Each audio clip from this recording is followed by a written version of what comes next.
Hello everyone, welcome to NEET chemistry 180। আজকে আমাদের topic হচ্ছে আইসো ইলেকট্রনিক স্পিসিস।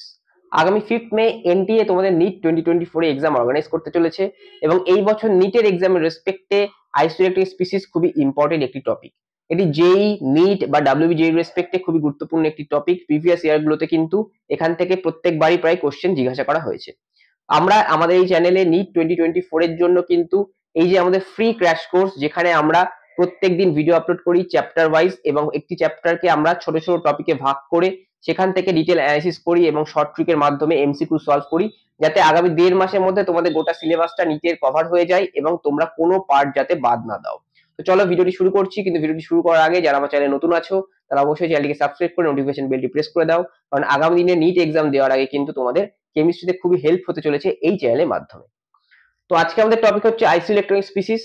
তো আইসো কথাটা মানে হচ্ছে সেম, তো আইসো ইলেকট্রনিক স্পিসিস মানে হচ্ছে সেম নাম্বার অফ ইলেকট্রনস, অর্থাৎ যে স্পিসিস গুলোর মধ্যে সেম নাম্বার অফ ইলেকট্রনস থাকবে তাদেরকেই আমরা বলবো আইসো ইলেকট্রনিক স্পিসিস। সরি। এবার দেখো কোশ্চেন নাম্বার 1 এ কি বলেছে, the correct order of ionic radii.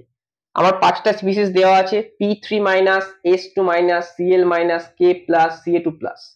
এবার আমি যদি এদের প্রত্যেকের ইলেকট্রন নাম্বার ক্যালকুলেট করি তাহলে আমরা দেখতে পারবো P3 মাইনাস মানে ফসফরাস এর অ্যাটমিক নাম্বার কত, 15। 3 মাইনাস আছে মানে 3টে ইলেকট্রন, তাহলে এটা কত, 18। সিমিলারলি S2 মাইনাসে যদি আমি আসি তাহলে এটা কত, 16 যোগ 2, কারণ sulphur atomic number 16, 18। Cl minus মানে Cl অ্যাটমিক নাম্বার 17, একটা মাইনাস মানে একটা ইলেকট্রন এক্সট্রা আছে, তাহলে 18। পটাশিয়াম প্লাস মানে কত, পটাশিয়াম 19, প্লাস আছে মানে -1, that is 18। Ca2 plus 20 minus 2, that is 18। অর্থাৎ এরা সকলেই আইসো ইলেকট্রনিক স্পিসিস এবং এদের আয়নিক রেডিয়াই অর্ডার জানতে চাওয়া হয়েছে। তো এক্ষেত্রে শর্ট ট্রিক হচ্ছে, শর্ট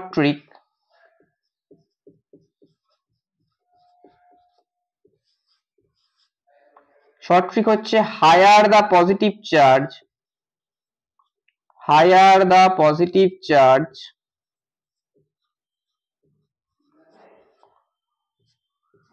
lower the size বা রেডিয়াই, lower the size, আর higher the negative charge,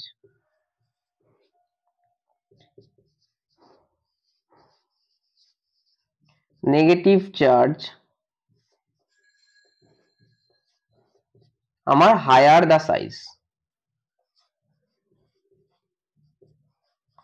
অর্থাৎ আমরা এটাকে সামারাইজ করে লিখতে পারি, সাইজ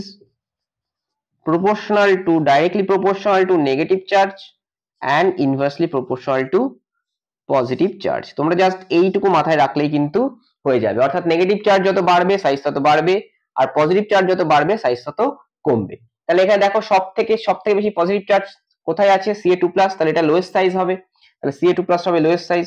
আর হাইয়েস্ট পজিটিভ চার্জ কোথায় আছে, P3 মাইনাস, তাহলে P3 মাইনাস হবে আমার সব থেকে হাইয়েস্ট, তাহলে P3 মাইনাস হাইয়েস্ট। তারপরে কি আসবে, তারপরে আসবে S2 মাইনাস, তারপরে আসবে Cl মাইনাস, তারপরে আসবে K প্লাস, তারপরে আসবে Ca2 প্লাস।